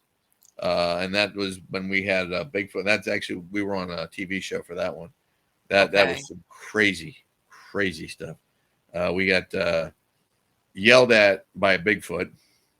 Really? And when I say yelled at, we were my partner and I, my buddy Tiny. His name is real name Daniel Hurst. Uh, Daniel's almost 7 foot tall. Daniel's huge, and he's a big boy. He's from West Tennessee, and he's one of these guys. He's not happy unless he's barefoot walking in the woods. He grew up. He's a good old boy. I mean, he's just that's the way he's just one of the smartest Uh-huh. guys you're ever going to meet. But he's just a total, complete. He's just a Outdoor wood guy. outdoor guy, nicest guy in the world. And like you said, we call him Tiny because he's so big. But um, we were breaking in a new team member, and they weren't too comfortable with guns. Okay. So what we did, and this is how stupid, well, stupid for whatever you want to call it. Uh, while the area we were investigating, they were doing a national park cleanup day. So Okay. I'm like, you know what? I don't want to go walking out there with guns, scaring people. Sure. So I said, let's just leave the guns in the car. We're out there walking around, and then The one time, right? yeah, we're out there walking around, and we started finding Marlene. We found footprints, we found kill sites, we found handprints. I mean, strides. I mean, it just things running up a hill. I mean, just Wow. handprint. I mean, it's all documented. If you go to cryptidguy.com and look at the possible evidence, you'll see it's all pictures. And we came up to this blind, and we're going up a real pretty steep embankment. And I'm starting to look at this blind, and I realize it's weaved. Like it is literally weaved together. Okay. And I can't see through it, but I can kind of see like a shadowy thing through it. And it must have been 10 to 11 foot tall. And all I heard was, And that was and like, we need the to get out of first thing here. I did, because Tiny told me, because Tiny was right behind me, he goes, Christian, you ain't got your gun. Because I'm grabbing. I love it. I I'm love grabbing it. my It's right, like where my hip is on my right. yeah. First thing I'm doing, I've got phantom handgun syndrome. I'm like, where the hell did I put it? Yeah. And I said, Tiny, just walk away. I said, lift up your hands and just walk backwards, real quiet. And it did that thing again, but it was so loud. And I'm not trying to sound gross. I've said this before. I had a chest cold. It actually knocked the phlegm loose. Right. And I've heard of that. People saying like, that it's so that makes you right. So I was having a hard chest. time breathing, and I'm trying not to be disgusted and hawking. I don't know if that's gonna, insult this thing. So I'm trying to walk away like this. And meanwhile, I'm scared to all but Jesus. And I'm looking at Tiny, and I turn around and look at Tiny, and Tiny's he's just terrified. And that's I've never seen him scared. And of course, he denies it to this day. He said, I wasn't scared. That's the hell you weren't. Yeah. Anyway, and the person we're with, she had never been out on anything like that. She is literally freaking. I was gonna say that like that freaking. either made it or break it for her. That was a deal No, breaker. well, she's tough too, but she was freaking to the point where it's like she honestly, I don't think she knew what to do. And then we're like, here, and we did the same thing. I got behind. I said, Tiny, get us out of here. I'll stay behind. We just walked out. I said, everyone lift your hands up. I kept apologizing. I'm sorry. We didn't mean to interrupt. We didn't intrude. Sorry, we're just looking for evidence. I just kept saying that. And Tiny started putting I said, Tiny, put your hands back up. And we must have been walking with our hands up for about a quarter, half a mile. And that's the thing that I've heard some of these recordings, even some of the ones that Ron Moorhead has done. Yeah. And I'm thinking to myself, if I was out in the woods somewhere, I'd be like, I'm leaving now, because this doesn't sound like the vocalizations. Well, the problem is like when you put yourself in that situation, you're pretty much stuck there. And here's why. Yeah. One, they know you're there and they're still doing it. Two, they're still doing it and they don't know you're there. Or three, they're going to get surprised if you move to get to your vehicle or just leave. And that's probably a bad idea. Yeah, especially if you've hiked a while distance to get where you're at. You're not going to be running pitch black. And most people don't realize how dark it is in the woods. Oh, yeah. You're not going to be running pitch black in the woods. You're going to knock yourself out. You're going to fall off a cliff. I can't tell you how many times in the light during investigations we've gone screaming down the side of a mountain because of mud or something's let loose. You know, I mean, I can't tell you how many times I've gone tumbling down. Yes. I mean, it's. And they say that's, as a matter of fact, they talk about, that now there's a lot of people that it's like a thing where they go off trail, like, oh, I'm not going to follow the trail. I'm just going to like go out in the, and they're called missing. Crazy. They're called missing. Yes, exactly. 411. Missing 411, and especially if and we never found them. So he, found his truck or his car out in the parking lot, and that was that. But I've heard of that. And did you hear about that? This happened. As a matter of fact, they made a show. I want to say, how many years ago? Maybe 10 or 15. About up in Oregon, they found a guy living with his daughter for 4 years. Had been living in the woods, and the ones that came across him was one of these people that go hiking off trail. Yeah. And he came back and he told I guess the park or wherever they were at. They go, hey, there's a guy out there with this teenage girl, like a young girl. Like, and they finally found them. These people have been, this man, he was a veteran from Vietnam, he only got like a $400 stipend. And this was his daughter. And he later told me, he goes, the mom was institutionalized. And he would go twice a week into town, like a little town. They were like very close to some town that was on the outskirts of Portland, but it was way out in the middle of nowhere. And they had a little vegetable garden. They were camping out like next to a creek And my point being, and these people, nobody had ever seen them. And these were humans, which, by the way, would go twice. So when people say, well, we can't find the dog man or the cryptid or the Bigfoot, hey, they had two humans living out there for 4 years, and they didn't find them until just one day that one of these hikers came across them. Um, and sometimes when I was reading that, I was like, man, I would love to ask them what they had seen when they were out there living or what they had heard. Yeah. Because I mean, that'd be fascinating. I'm sure. And like I said, I've heard some of those recordings of vocalizations, and it was like, I'm no expert, far from it about, because I've heard that some of these animals, regular animals, do make weird noises or calls that you'd be like, that's a what? But I'd be like, man, this sounds almost like it has, what's the word I'm looking, like vocal cords kind Yeah. of, Mm-hmm.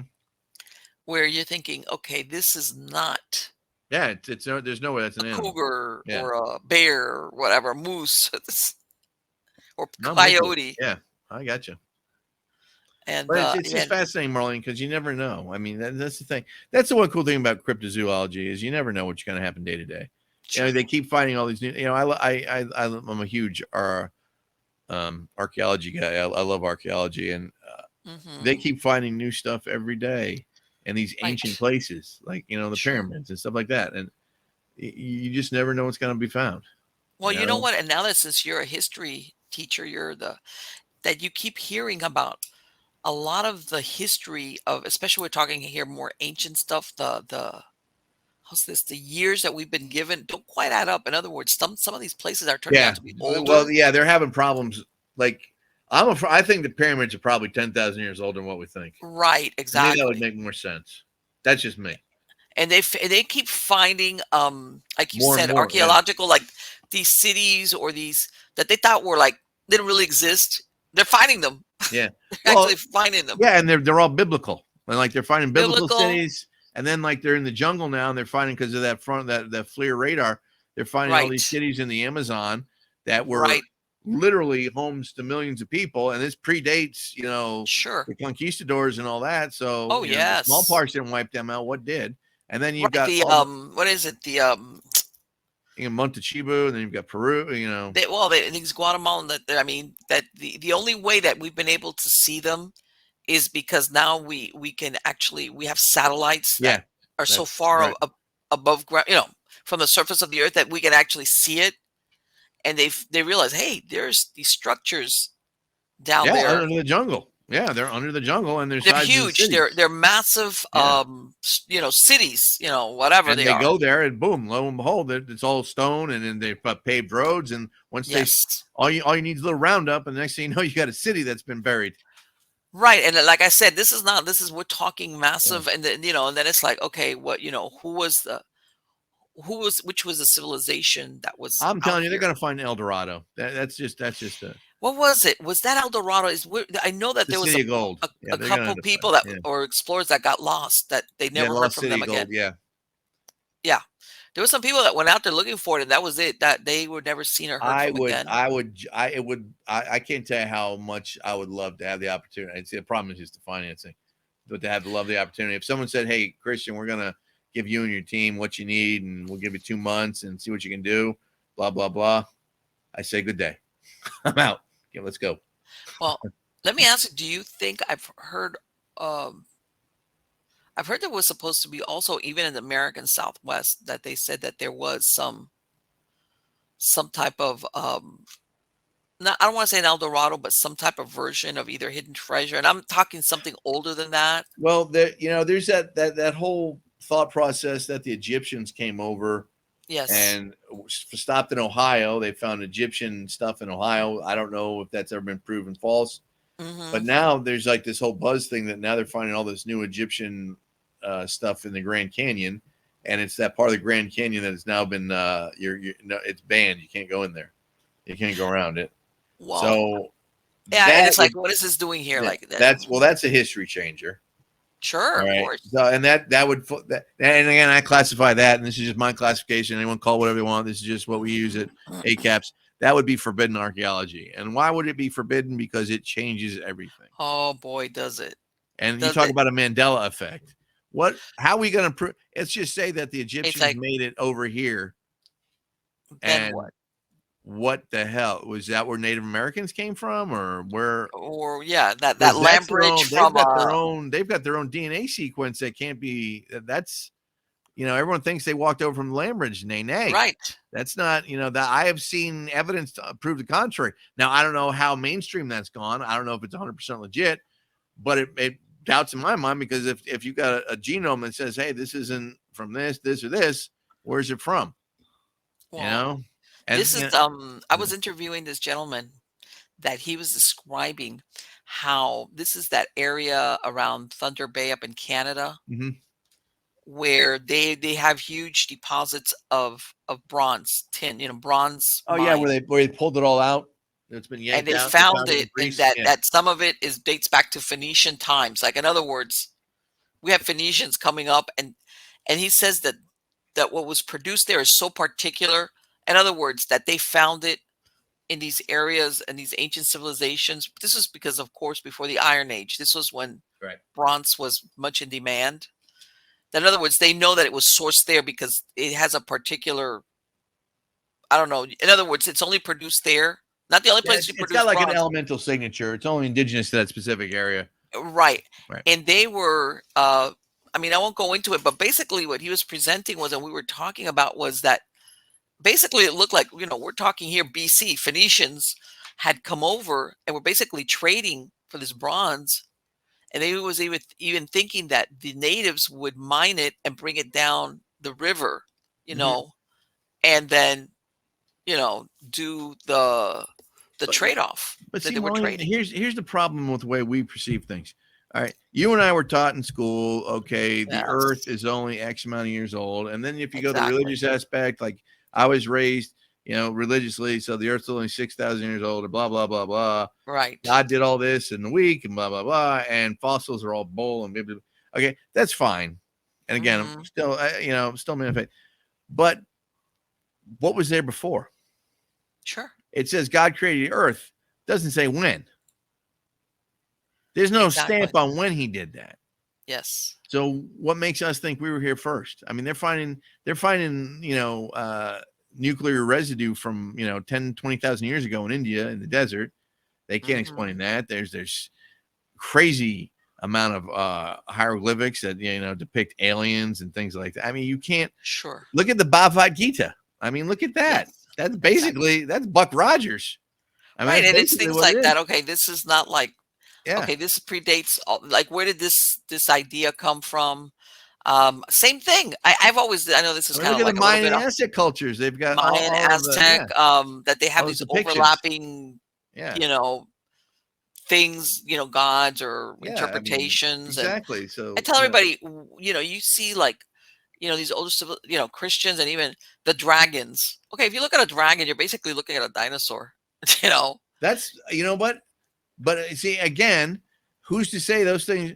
I love it when say science says, "Oh, well, they can't exist." Blah, blah, blah, blah. Okay, I got one word for you: coelacanth.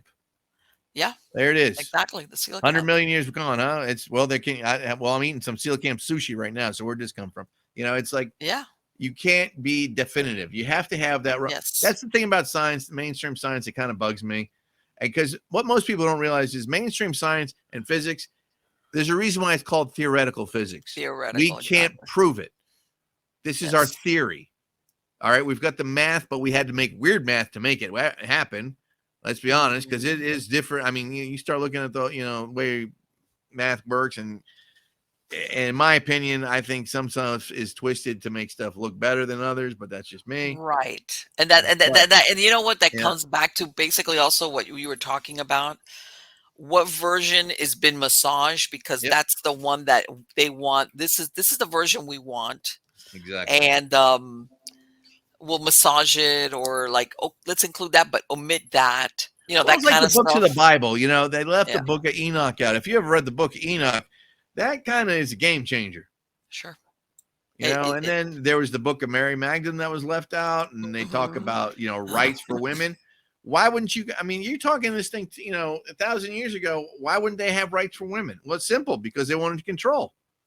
That's Sure. all it is. It's all about power and control. That's why the wealthy and the people that run the show have always been the highest educated. I tell my students this, and I tell everyone this: the one great equalizer on this planet is education.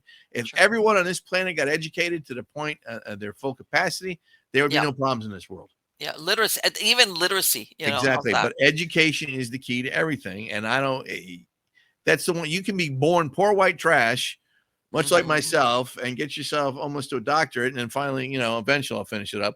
But that only gives me prestige in the community, but it Sure. gives me, a higher prestige than most people But you know because that in I've some done this. places And people don't right. realize you could sit down for, let's say, a certain degrees.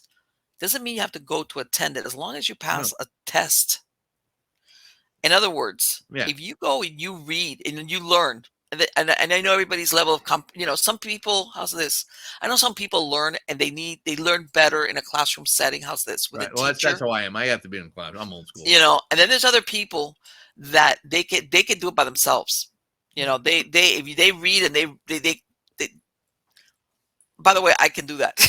I can do Well, that. I can read and write, But but I know I'm I reading, like but I'm studying. saying if they told me, we want you, it's not going to be any teacher. This is the material, learn it. Yeah. You know what I'm saying? I could do that.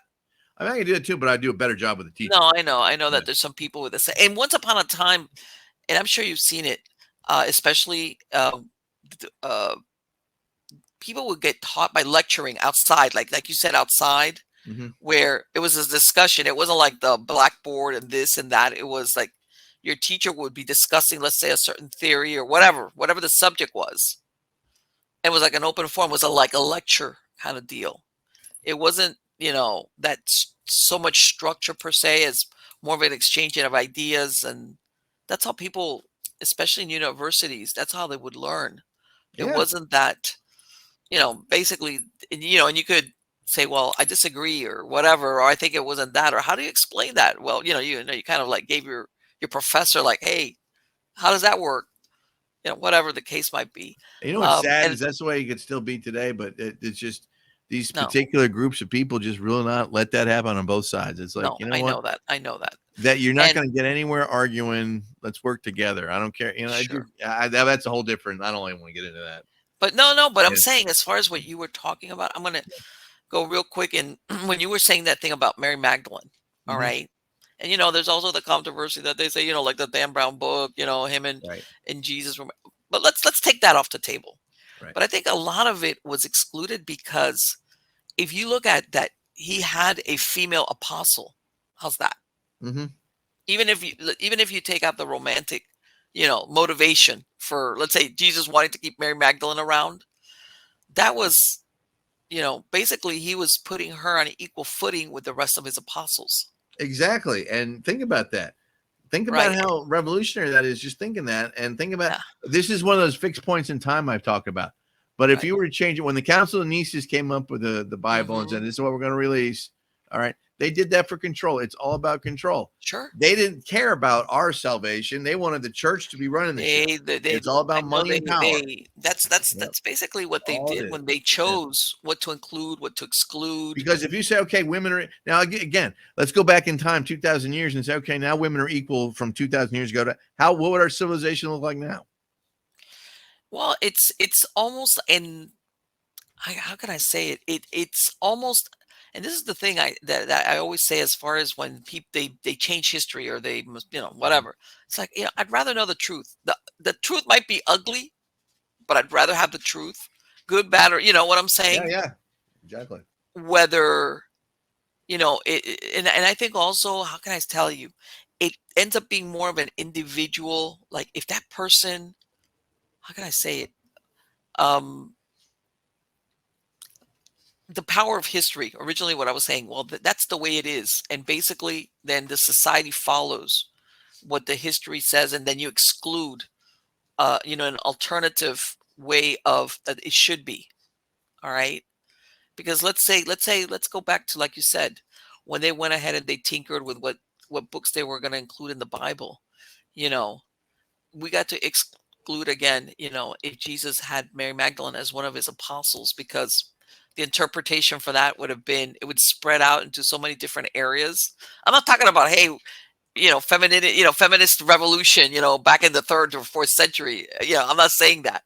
but it would have shaped it maybe differently I as mean, far as yeah, even the, let's say, the role of women in, let's say, because remember, originally what became the Catholic Church, that was it. That was the only game in town.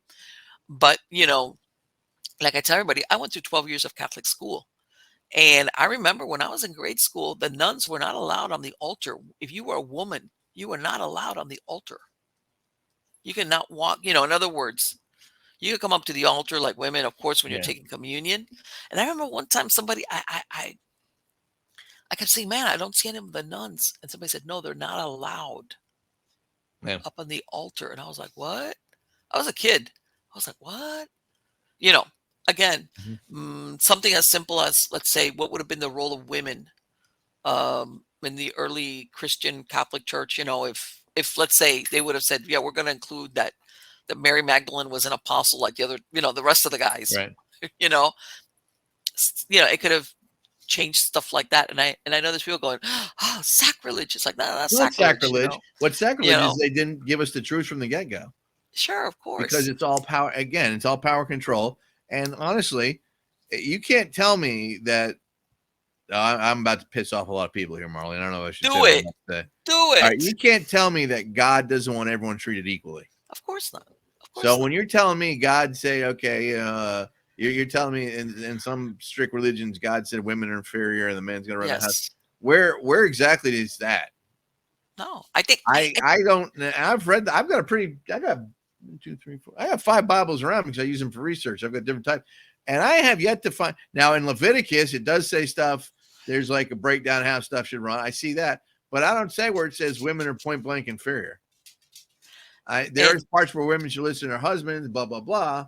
But what point did that change there where married people shouldn't listen to each other? sure, of I mean, course. how come you can't tell me that wasn't in there? So, Of I course. mean, and then being Catholicism, who do we worship? Mary, Mother God. Of course. So And you're going to this be is the disrespectful to God's mom, and she's a woman, sure. and okay, Right, so these other exactly. women. Like So wouldn't that be kind of like hypocrisy if you don't respect all women? So and this was very and I mean this is a deep rabbit hole. This would, oh by the yeah, way, I'm not saying because I wasn't around then, but this is a lot, of the and I'm not and I'm kind of torn on this, but there's always been that debate in the Catholic Church that the Virgin Mary was a virgin, mm-hmm. you know, that thing. Because of course back then sex was equated to like sin, it was, dirty, Yeah, like, but it was okay, also and it we're was going also to about venerate Muslims' her. property rights too. Right. We're going to venerate her and we're going to Yeah, put her on this right. pedestal. And she was the mother of, All of right, God then she had incarnate. other. How many other kids did she have? Well, then they say, and then I'm thinking to myself, okay, well, in other words, she's got to be the forever virgin Yeah, that was, impregnated by the Holy Spirit. And that was it. In other words, because otherwise she cannot have that right. standing. But then I'm thinking, why? Why would that make her any less of, let's say she married Joseph and she had other children? She did. Yeah, but it's like, but there's within the Catholic Church, he's always, I'll tell you Because that the she's caring it's school I sacred. went to was Yeah. called Immaculate Conception. Well, there In you other go. words, there's a big, how can I tell you? There's a big thing built around this thing of who Mary was, whatever. And then come to think of it, you look at, there was nothing special about Mary per se. If you look at why she was chosen in the sense of, she wasn't a princess, you always think of all these. So why couldn't she have continued an ordinary life? Well, I mean, because it doesn't fit the narrative. Yeah. It's all about the narrative. It's all about the control. Again, and I'm not ragging on the church. I love the church. I'm No, just I know saying, that. I don't have. it's just it was all about control. Think about who ran the world back then. It was the Sure. Catholic Church. It was the Yes. Holy Roman Catholic Empire. Actually, is what it was called. Right. Right. Yeah. Everyone seems to forget that. Once they got, well, Yeah. okay, there was a time that they were being thrown to the lions in the Coliseum, but once we Yeah. got beyond Yeah, that, but I think we got payback on that. I'm just saying. right? Yeah, no, I know Considering that that, and we still kept the word Holy Rome. I mean, Roman's still in the church. I yes, mean, it is. It is. so And it's really funny because I hate to say it, but the Eastern Orthodox, yeah. they seem to be stronger in their faith than the Roman side, which recognizes the Pope as the head of the church. You know, Well, the Pope's always been a contingency with me because it's always like, look, I'm a Dead Sea Scrolls fan. If I want to talk to mhm, God, I'll talk to God. I don't need a middleman. Now, right, I exactly. love the history and the elegance of the church. Don't get me wrong, but Mhm. when I'm out there in the woods and it's going south, I'm not going to wait for a phone call to go through to the Pope. I'm going to start talking to God right then and there. Of And course, I've of done it many, course. many times, and I'll continue to do it because apparently He's listening. So Sure, of I'm good course, with and that. But that's just me. And again, oh, I don't judge anyone else. You're talking to a man who's got a rosary on his neck and one in his pocket. I mean, well, see, so this is the thing people don't realize now. You look back then, the Pope could threaten a king with excommunication. It'd be and like, it would work. "Oh boy, Yeah. I'm in trouble." Henry the Yeah, Eighth. Yeah, look at that. That's how Episcopalian got here. yeah. Well, even Yeah. before that, if you were one of these somebody that was like treading on, on the Vatican's toes, and Don't word mess got with the out, and Vatican. they didn't matter what your rank. The excommunication thing hung out over your head, and this was like not an idle threat. Well, look at the Okay. Spanish Inquisition. Look what that did. Yes. Yes. I mean, think about that. Yeah. That No. People don't realize the Inquisition wasn't, because there was especially after the schism of yeah, Protestantism and Luther and all whatever. But yeah, the breakup. basically, the Inquisition wasn't into burning witches. What they were after was heresy. Yeah, but that was on their time. It was their version of what heresy was. Right. Right. Exactly. Heresy meant If you you're weren't going giving enough against. money if the church wasn't getting into 10, you weren't tithing at least 10%. Right. Or if you weren't, If you yeah, were going somehow against the teaching, which yeah. again we could get into, like you see all this art that all these they did during the Renaissance, you could Mm-hmm. not really get into secular stuff. Not really. If you look at all the work of arts, they had always a religious theme tied into it. Well, of course they did, but I mean, but honestly, think about it. That's why I was in the Renaissance. I mean, you're never going to have that again. Look at the talent back then. I mean, Oh, sure. that's true God given talent, and so that was divine inspiration by God. I mean, I'm sorry, Yes. Michelangelo and Da Vinci and these guys. If there was ever aliens on the world, I mean, I think there was two of them right there. Look at what they could do. Anything. I mean, Yes. look what Da Vinci managed to do. I mean, look at his anatomy book. I mean, just to this day, he's still just incredible. Well, but you know what? I'm gonna say it. One thing that you realized even back then, whether it was sculpting or building, or people learned their craft. You went in as an apprentice when you were Yeah. very young, usually, and of course, if you were able to apprentice to a master, and in other words, if you could say, "I learned from so and so," Right. that was added to your prestige. Okay, but my point being that you really learned your craft. Um, to learn what you do. In other words, it wasn't like I'm gonna take a course and I'll get a certificate. It was like people really learned, and that's how, of course, how they produced what they produced.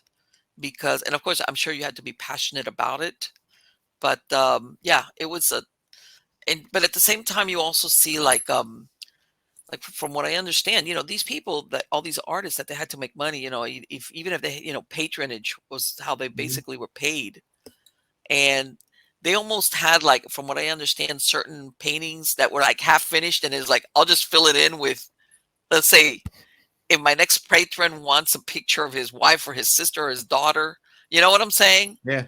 Like ready art, like almost like, Yeah. It was ready to go. Just fill in the blank. right. And you had students basically that came, and the people that were working for you, your apprentices, a lot of time did the work for you, and you oversaw what they did. And as a matter of fact, that's I've seen that they say the Mona Lisa, that they found more than one version of it, sometimes hidden under other stuff. But yeah, it was a different time period, as far as no mass production. In other words, not like Now you everything was know original. Yeah. everything was original.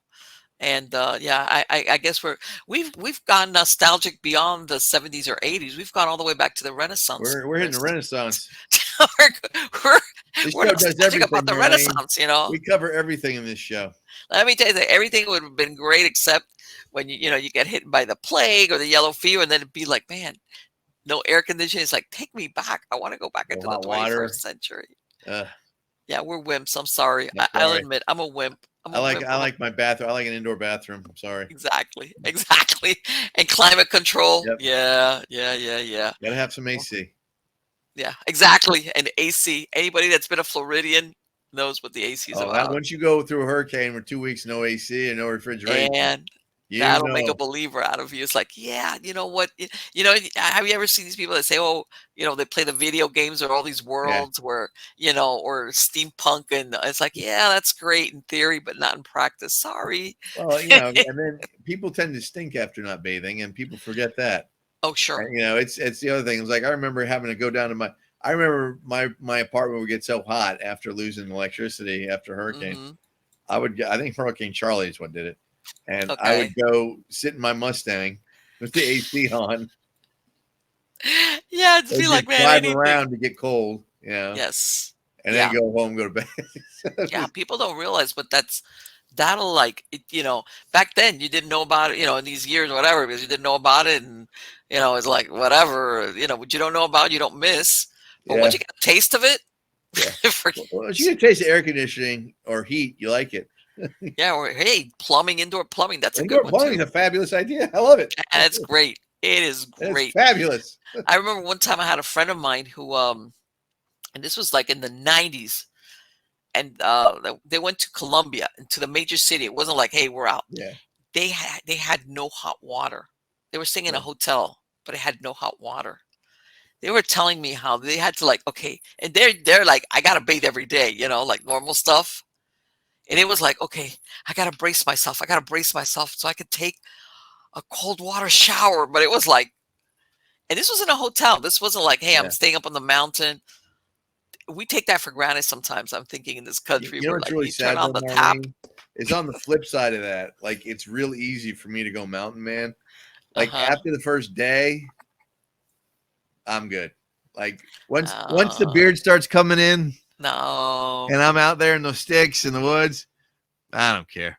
I Let just me tell you something. When it it gets cold, and I'm in North Florida, and let me tell you something, those really cold days, let me tell you something. I run out there and I feed my animals, and I come back in here like, it's like, we'll go out there two, it 3, is 4, 5 days, no showers. As long no, as I got enough food, because I'm not hunting. As long as I have enough food, I'm good. no. Because you And you know start what? again, you get that mountain man, Oh, it's kind like, let me tell you of. something. Believe it or not, sometimes I go out there and I'm thinking, man, can you imagine living like this? Like this was the norm. I'd be so caught up in just staying warm. I'd be useless. I'd be like, That's why people died at 30. They didn't. There yeah, wasn't much longevity. yeah. It was like, yeah, just, what are you doing? I'm just trying to keep warm. It's like, what else do you want me to do? Like, no. Yeah, Well, but we were talking about the Renaissance age or the medieval period in mhm, my class, and I was telling my students, yeah, how many of you guys are 12, 13? Yeah, you'd all be married right now. yeah, Huh? I'd be dead because yes, I'm past my 30s, so I'd be dead. yeah, And you guys would have kids right now, and you'd all be old and yeah. gray. Yeah, I was gonna say, I was looking at something, and this is, we're talking here, we're coming out of the medieval times. This is the time of Henry VIII. Yeah, So, we're not, and back then, the average lifespan was 35 years of age. yeah. Okay. And, we were, what I was looking at is like, I was doing the research, on, you know, y- by the time, he was getting all desperate, why he ended up, trying to get an heir and chopping off, his, the, as a matter of And fact, on May 19th was the anniversary of Anne Boleyn's I was gonna say decapitation. Anne Boleyn, yeah, And people don't realize that by the time he had gotten around to his third and fourth, well, obviously he had a son with his third wife, but he was already, like, in other words, even though he was the king, obviously, and got well taken care of, that's it. 35 was the average lifespan. Even if you were a nobleman, you lived a little bit longer, but already he knew that, you know, pretty soon he was going to be gone. yeah. And people don't realize that that happened. And exactly like what you said, that's why you had these people that, you look, they were getting married 11, 12, 13 years old, or by proxy, but still it was like, as soon as possible they need to consummate it and start having children, because Yeah, I mean, but think about it. I mean, now it's illegal, thank God. But Oh, yeah, of I mean, course, but but it's because times changed. But think about mhm. in 100 or 500 years, how long human beings going to live by then? You know, biblically, we're supposed to live 120 years. Yeah, that's what I understand. Well, then what is it now? I'll be I'm gonna say it, and we'll go to the let's go to Nostalgiaville a minute. I looked down at some of the movies that were produced in the 70s and the Mhm. 80s, and you will see parents that I look at them now and I go, "Man, those are grandparents. Those aren't parents." Like Yeah, they're they old. they cast people as Yeah, parents of like children. I'm not talking about, and then the late children. 50s. Yeah. And then I'm like, "Man, you look like if you're not, you look like you're in your 40s or Well, 50s." look And at the father. Remember A Christmas Story? Look at the old man from A Christmas Story. You know, he yeah, looked like he was in his 60s when Ralphie was a kid. And right, then exactly. but that's the way it was back then. Well, same thing. That I was yeah, watching Jaws the other day, and you see the little kid that got yeah. eaten, the first one, The Kittner the boy. Kidner boy. You look at his mom, and it's like, "Mom, how old are you, mom?" Was this Mom was in her 70s, man. Mom was old. I was like, was this like, one of those late, late, and of that, there was, because, there was they did the next day they had a part where the mayor's walking around the Yeah. sand trying to get the people to go in the water. Uh-huh. And same thing. They show a couple with kids that were maybe 8, 9, 10. Yeah, they're like in their 60s. They're like, wait a minute, what is this? And it's so funny. My point being that nowadays it'd be like, those are obviously grandparents, maybe even great grandparents as far as the aging Oh process. yeah. And when you look at the movies from that time period, they were aging people out. Like, man, what happened here? It's just Yeah. like I said, but then, it also you got to look at the health aspects and Hmm. the medicines and the technology we have now. I mean, in the 70s, technology wasn't great for healthcare. Well, I I mean, it think really that there wasn't. was again, and we come back to what you Yeah. were talking about literacy. I think it's information, Yeah. I mean, it really availability of wasn't. information, with the internet. Yep. Now you go ahead, and I know some doctors pull their hair out because people actually have access to WebMD and can read, especially if you're a hypochondriac. But I think accessibility to information, that when you read about like, hey, what are the side effects, or what happens with this, or what's the symptoms of that? People that now have easy access to stuff, it makes them, if I'm not ever saying everybody obviously, but makes you make better decisions about maybe a drug you're taking or not taking, or what you're eating or not eating, or a habit or whatever. I think that has a good effect as far as, you make your own decision, yeah, and an informed decision. How's that? If you're smart, Mhm. at least you have access to it. You have access to it if you want to look it up. Um, and I'm a big one. Like I tell everybody, um, when I was working my graduate degree, I looked at what they do, a lot of case studies and studies. And you see a lot of times that they'll say, "Oh, this thing was they did a study," and it's like, "Wait, a study? But what? How was the study? Like, how many people did you have In other words, you dissect it. Yep. Like, how many participants did you have in it, and where did you choose them from? Yep. And Where'd like, the in pool other come words, from? what was your control group? Yep. Like, how long did you ever do any follow up? Because some people think that if something, and you've seen it even in some commercials, well, they say this is based on a study. It's like, that might mean nothing, you know. But my point being that I could access that. You could access the papers now for whatever reason. You don't have to be a student. If you ever wanted to, let's say, find out, whatever happened with people that took this drug or didn't, or Yeah. The information's there. I don't know, did you ever hear about this study, Chris, that they did? This was a long-term study, which was, it's rare, where they took all when the Germans occupied the Netherlands, and there was a period where there was a shortage of food, and they did a study of women that were pregnant while there was a shortage of food. They didn't starve, but they're there. They were borderline. There was a shortage of food. And they did a long-term study of the children born of these mothers that had that experience, like 20, 30, 40, 50 years. And they found a correlation as far as the health, and even at the age that they were dying, that common denominator, that what they were affected in utero by, Yeah. by the mothers that had a shortage of food or nutrients. My point being that sometimes studies that, if you want to, you can look it up. You'd be surprised what you can find out. The truth. How's that? Yeah, that's what it is. a better perspective. And now that we've gone totally off the paranormal cryptid, We are way off. okay, it has been absolute. You got to come back. We got to keep talking about I'm this. telling you, I was just about to say, I'm going to volunteer. Come back anytime you want me. Yes, we got to keep talking about this because, to be honest with you, we live in interesting times. I We know do live in it. sometimes, if I don't know personally, there's times I feel like pulling my hair out. It's like, well, how did we get here? But if anything, I have to say that we live in interesting times. You know, my mom said something to me last time I saw her. I was down in Florida, and she goes, I, I'm glad I was born when I was born. Mm-hmm.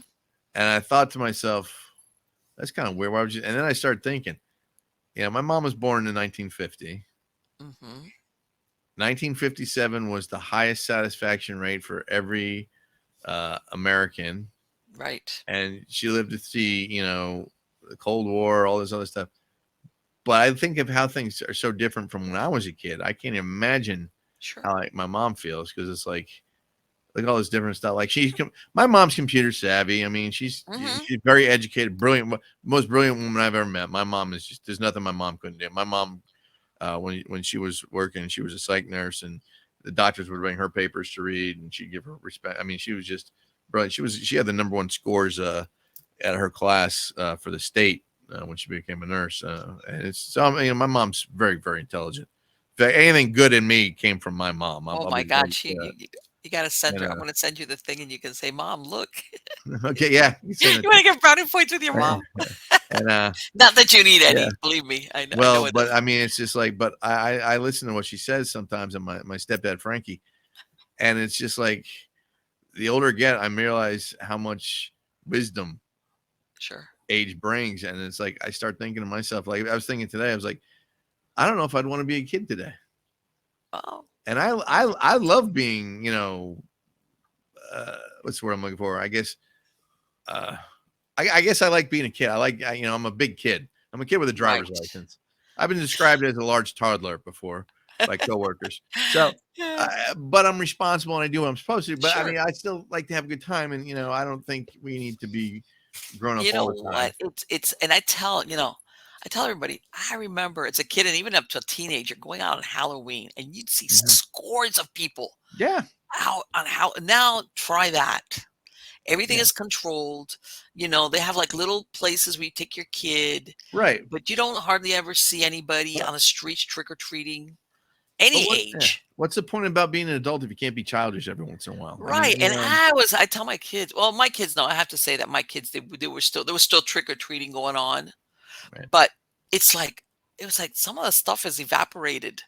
Um, you know, like as far as great things that, it's like, man, if this could come back, I feel sometimes that the newer generations, I'm sorry, have missed out on. I Um, agree. No, I'm with you. Like the old, like you know, I can honestly say that I remember doing hay rides and things like that for Halloween, and you had apple festivals and stuff like that. They don't mhm, do stuff. I mean, it's very rare they do stuff like that these yeah, days, and it's like, why not go back to that? I mean, right. there was nothing wrong with it. I mean, it's you can't even say and now it's not even Christmas break; it's winter break. It's stuff like that. Okay. I'm gonna close on this, and whoever hears this story will probably know where this story comes from. This is from a recently released book by Alex Jones, and I was listening to it. I'm so busy that I've been listening to it on Audible. I love audiobooks. I love I audiobooks. do, and he's describing where he was talking to somebody, and the basis of it was as far as health, the importance of human interaction. And there was this, he was talking to a doctor who practiced medicine out in Pennsylvania during the 50s, 1950s. And his doctor's telling him how there's this little town, all right? And you can kill me right now, I can't remember the name of it. That's great, Marlene. And how he says, you know what? I don't have anybody under the 60s that I treat for anything having to do with heart disease. This is the healthiest, like this is, remember, these are around the times that you had doctors do house calls and you kind of Yeah. knew your patients. And they started basically doing, how can I say, research. on why, like, is it something they eat? Is it Yeah. something in the water? What is it? Basically, they found out that even though it was a very small town, they had so much social interaction. They had like 20 civic groups, you know. At most of the time, at least 3 generations lived either in the household or very close to each other, you know. That kind of basically that's what they found that was one of the things that was not only the longevity, but the health, the quality of life. All right. With his doctor had found that he didn't have anybody coming from that town for any of the heart disease or other ailments. He says, if I get any of them, they're usually over the age of 65. And my point being that that social interaction, it's not a pill, you can't whatever, you got to do it. And You're right. sometimes I think we between the fears of things that happen and, like you said, the attraction to video games or binging on Netflix or whatever, we've lost the advantages of human interaction that we used to have. And I think it's essential. I mean, there's something that it does for us as human beings. Even the introverts, even the person that's not like, I'm not a people person. I still think that there's something that we are social animals. No doubt about it. And I'm sure you've heard that even some of these prisons putting up somebody in solitary will eventually drive them insane. Yeah, You I know. mean, well, human beings are, we're not solitary creatures. We're meant to be in a community. We're meant to be with family units, and that's the way we're Yes. designed. And that's Yes. why we don't come pre-made. We got to grow. You got to be raised. You got to be taught. So Sure. that Sure. all makes sense to me. But I've got Again, to. I just let me know when you want me back, Marlene, 'cause I'm ready absolutely. to go. You got it. It has been wonderful. Take care, and I will be Thank you getting in so touch with much. you soon. All Okay. right. God bless, Marlene. Thank you so You much. too. Thank you, everyone, for listening. Oh, by the way, what is your website for my Uh, podcast listeners?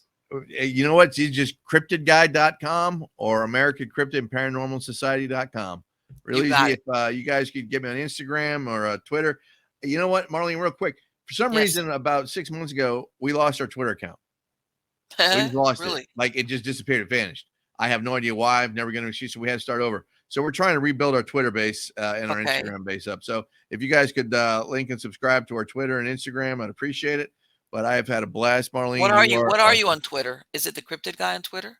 I think it's encrypted. American Cryptid and Paranormal Society. On Okay. both of them, I'm going to pull it up. Okay. And I just Cryptid Guy is my moniker for everything. Everything's really pretty much under Okay. American I'll, Cryptid and I'll put a Paranormal link Society. anyway in the credits of the show, Okay. but podcast listeners, you just heard it. All All right. right. Take Thank you so care. much.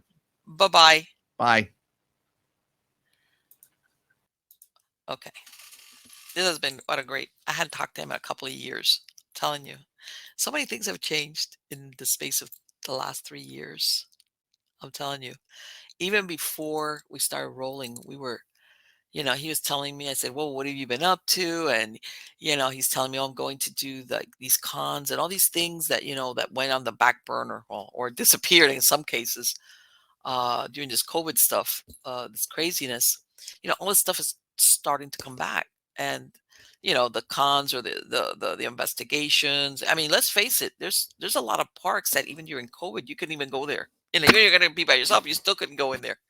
So thankfully, all that stuff has changed. And talk about interaction and being out there is like that's a good thing. And we were talking about that a lot of these things are coming back for people, whether you're in the paranormal, the UFO, or the cryptid field, where what can I say? It's great, when you read the books and the shows and everything, but there's something about when you go to these conferences or even investigate because you network, you network, you sit there and you gossip and you talk about cases or you exchange ideas, and you definitely hear about things you're never going to see on, just weird stuff, odd stuff, stuff like how's this that you might not even say talk about it because it's so weird that you're like you don't understand it as an investigator, whatever your field is, or it's like, hey, have you guys ever heard of had this experience? And these are the settings where you exchange those ideas or you learn about new things or everybody's doing catch up. Um, And I was really serious when I said I think there's a part of us that has a reaction against all the technology. And like he said, that you're being watched all the time and everywhere you go, now everything is measured and recorded and tracked.